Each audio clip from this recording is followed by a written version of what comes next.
Hi, this is Jim, Fat Cat Market Garden, Zone 7, middle Delaware, sort of.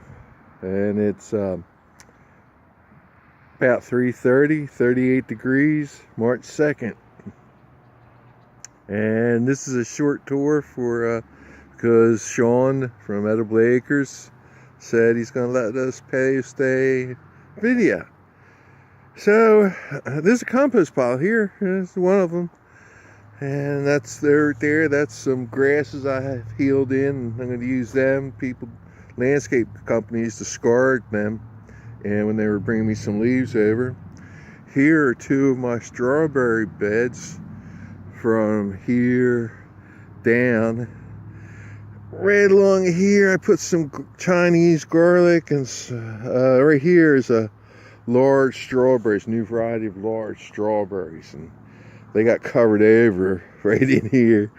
They got covered over with these wood chips. So, but I have some back in the house garden. You can see them a little bit better in here. This is one of my ankle biter hives. These limbs here, I'm going to put in these cedars that they're chopped like this. We're going to lean them up because all along here I have Arctic kiwis. So this is pretty close for it, but this gets full sun. Down there's south. That's west. So this gets a lot of sun here. That's why I trimmed them up. That way I can let the kiwis go up. And this isn't really my favorite place for them because they're a very, very vigorous grower. But I put them in here for a while so I can propagate them. So this is the Chinese garlic, some of them. Now I have 30 pounds of garlic coming in March that I'm gonna plant way down there. We'll get there. So here's some of my compost bins, a few more of my compost bins. And so what I'm doing is I empty it, flip it over, take the front, put it here, take this one, empty it, flip it over, and so on and so forth. Right here, along here, are different varieties, mostly of ornamental plants.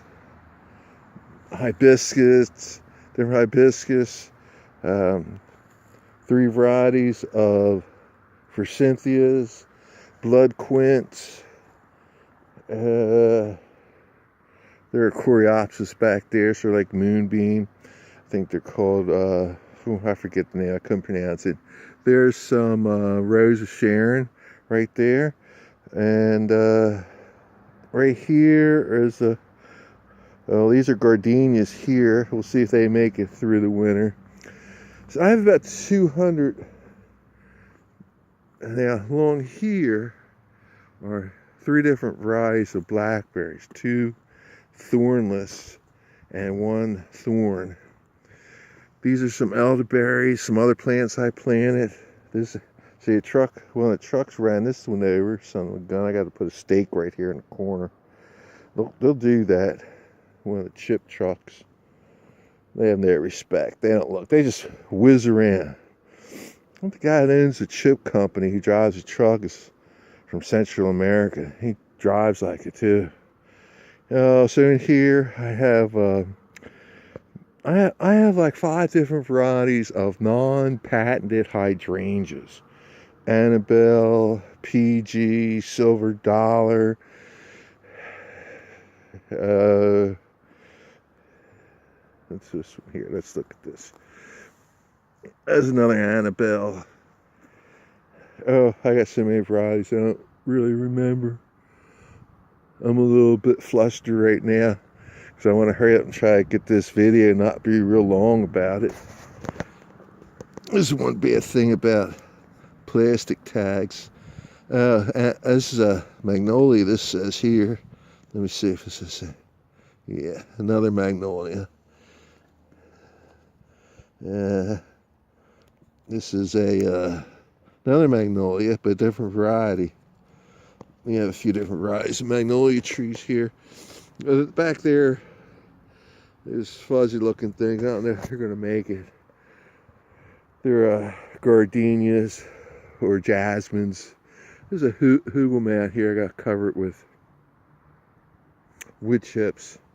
Here are a couple more thornless blackberries. There's a canna bed.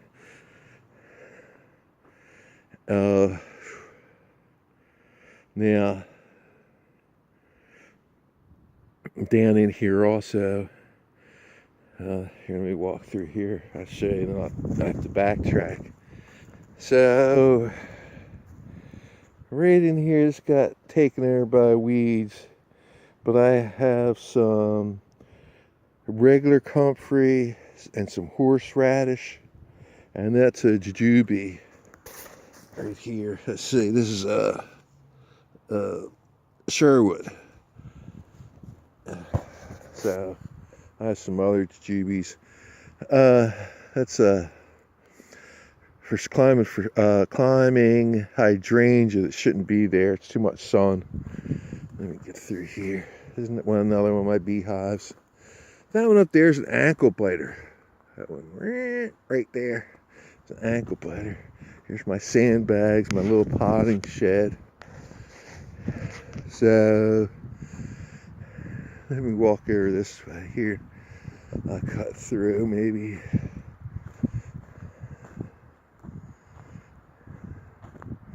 So what I leave is that was a whole roadway here like this one is, and filled in with wood chips. These 3 varieties of blackberries, and there's a hole in there. Well, after everything starts flushing out again, I'm going to put some alfalfa pellets in there. I don't want to put too high of a fertilizer in there, and then I'll fill it in with the wood chips to keep all the weeds down. Where did I put the Strafari? Yeah, I have a couple of tubs of Strafari under here. I wonder how much wood chips I put in here. If I can get to it. Yeah, they're in here. They're covered up. I guess I got them in there. I got to unbury them a little bit. Maybe I'll do a follow-up video, or I plant them. I put their pots, and I basically did what Sean was suggesting, but I used big planters. Pretty sure this is a natural elderberry.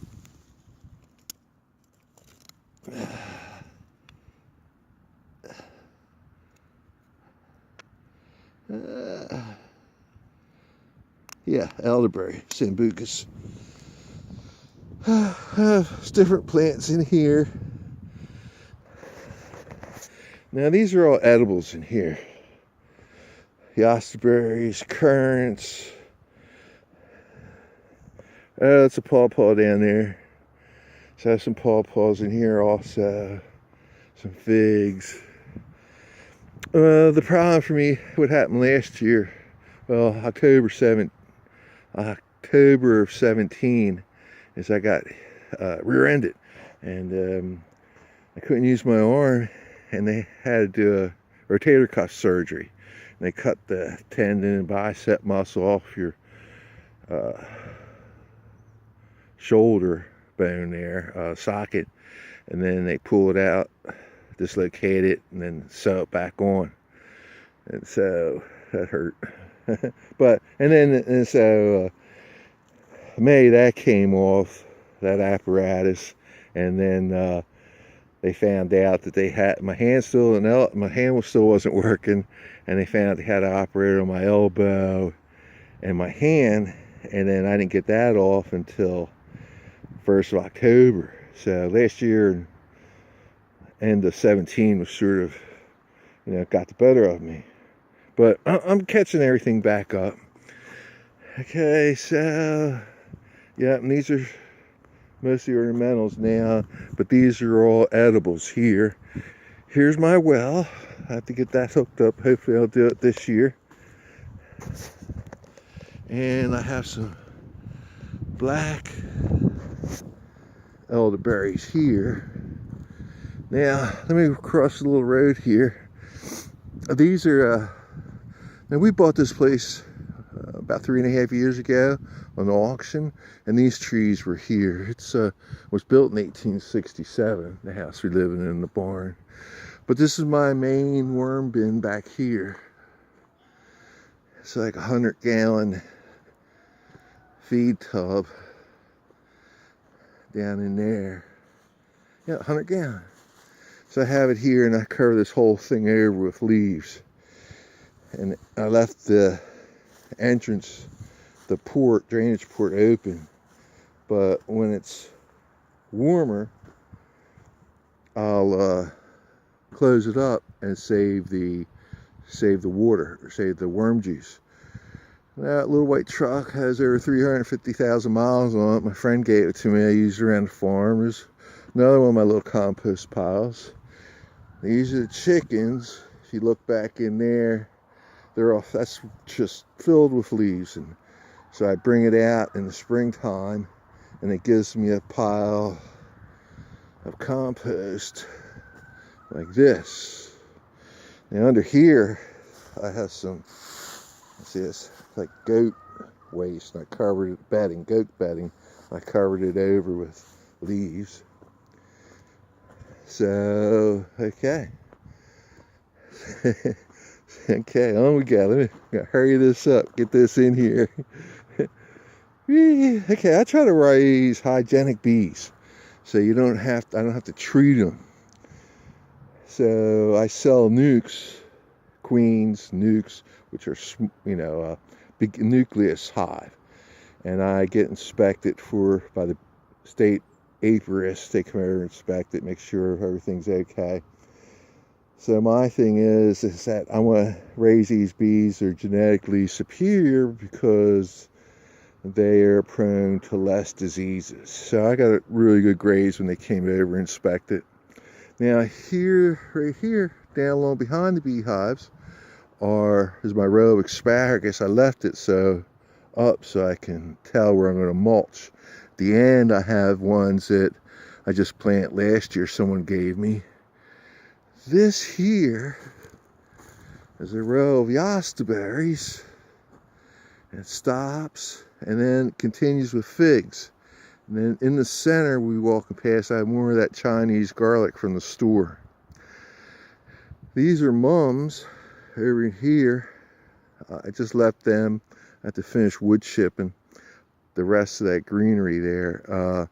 And then this spring, I'll make cuttings of those mums and come up with me like 500 clones that I can sell later on in the year after I plant them.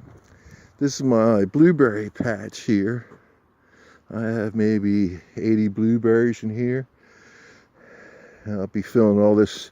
See, right before spring, when the buds are formed, before they flower, I'll fertilize. I'll cover everything over with wood chips, and then hopefully, last year these humps or leaves, it was all filled with leaves. Now I put cardboard around everything, and then after I fertilize this year, I'll come back, fill it in with wood chips, and hopefully I'll have a lot of Stropharia spawn to spread in here. And more of my beehives. I have a few beehives, 13 of them. Hopefully I'm going to make about 20 nukes and another 10 regular size hives. There's a volunteer feeder here.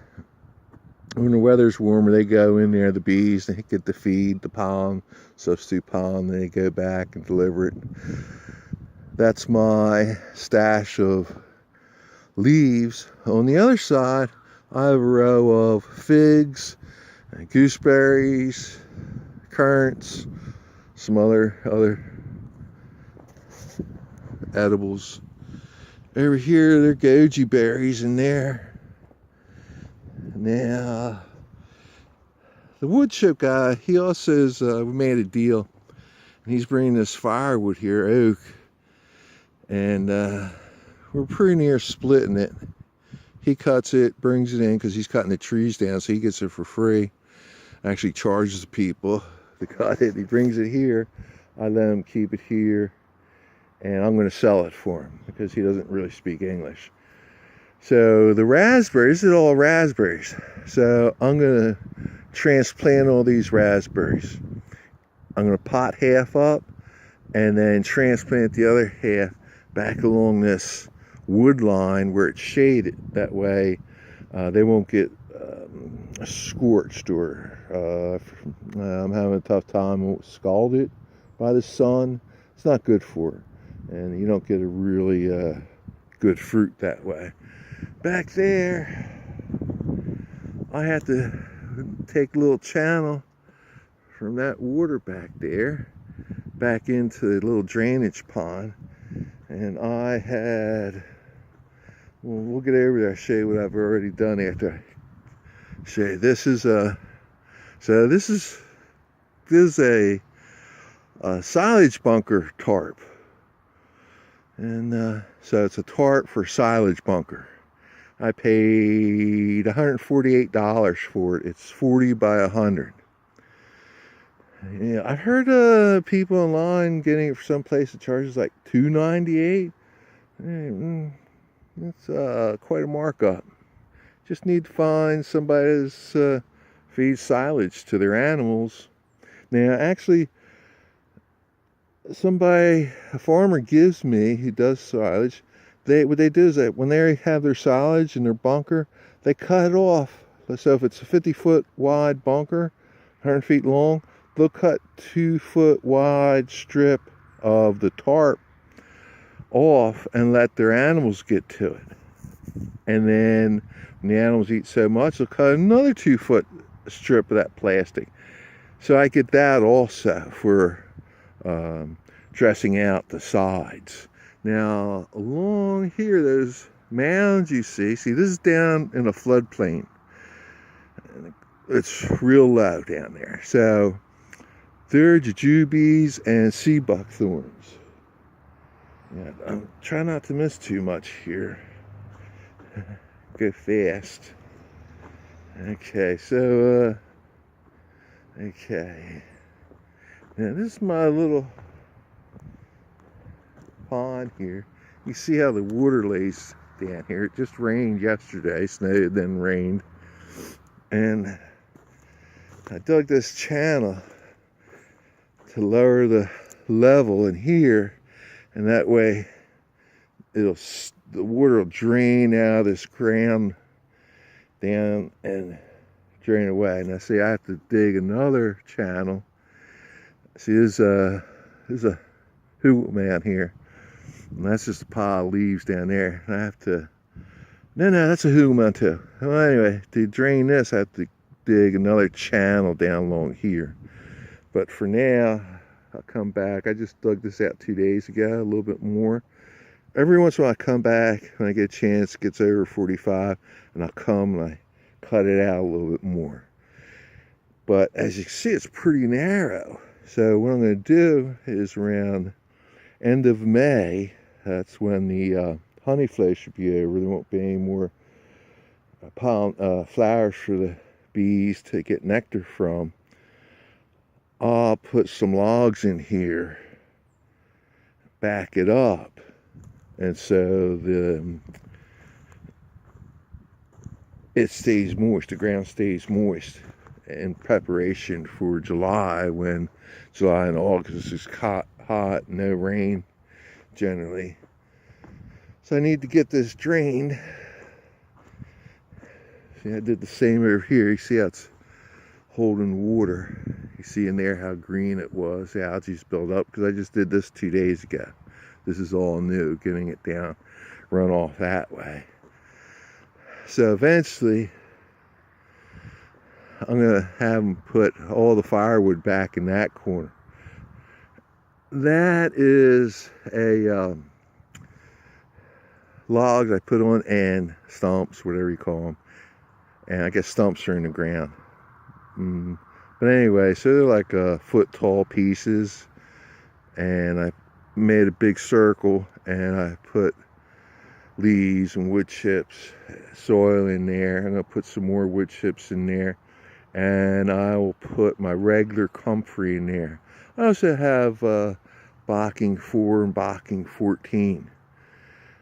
But they don't spread like regular comfrey. So I'll divide them up this year. They've been in the ground for 2 years.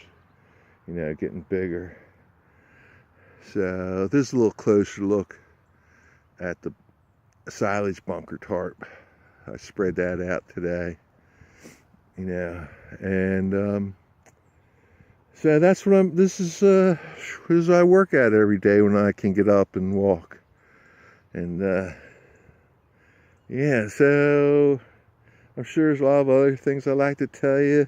Along here, along this strip I planted, there's cannas up here, and then above it there's some shrubs. Now, everything I buy is non-patented. What's this? That's a Forsythia Limb Gold. I'm missing something there. Oh, that's a different Forsythia. It goes over here.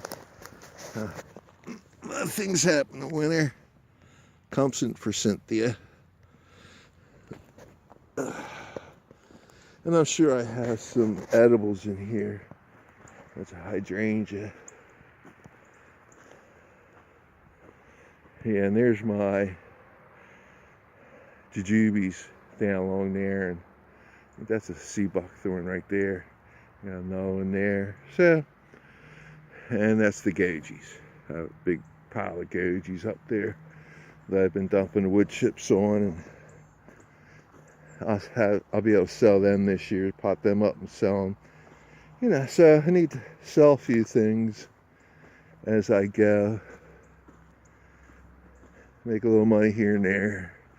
So the goji's rooted into this wood chip pile. That's why I haven't moved it. This one here. So when they start, well, as soon as the weather's just a tiny bit better, into the 40s, I'll start transplanting things. Hey, well, listen, Sean, thanks a lot for allowing me to put a video on your YouTube channel, and I hope it was worthwhile. And so as things go on this year, I make updates whenever I get out here, do a little bit of work. Now, down above that, where that blue barrel is down there, I'm going to put another 40 by 100 foot silage bunker tarp down. And then I made a deal with this guy to pay $10 a bale for big straw bales. They're about 10 years old. So I'm going to put that over the grass after I take the silage bunker tarp off. Plant my garlic in there, fertilize them with alfalfa pellets, and the straw should keep the weeds down. So this is Jim. Hey, thanks again. I hope you all enjoyed the video. And this is what I do mostly every day. So good luck with your gardening. Fat Cat Market Garden. Bye.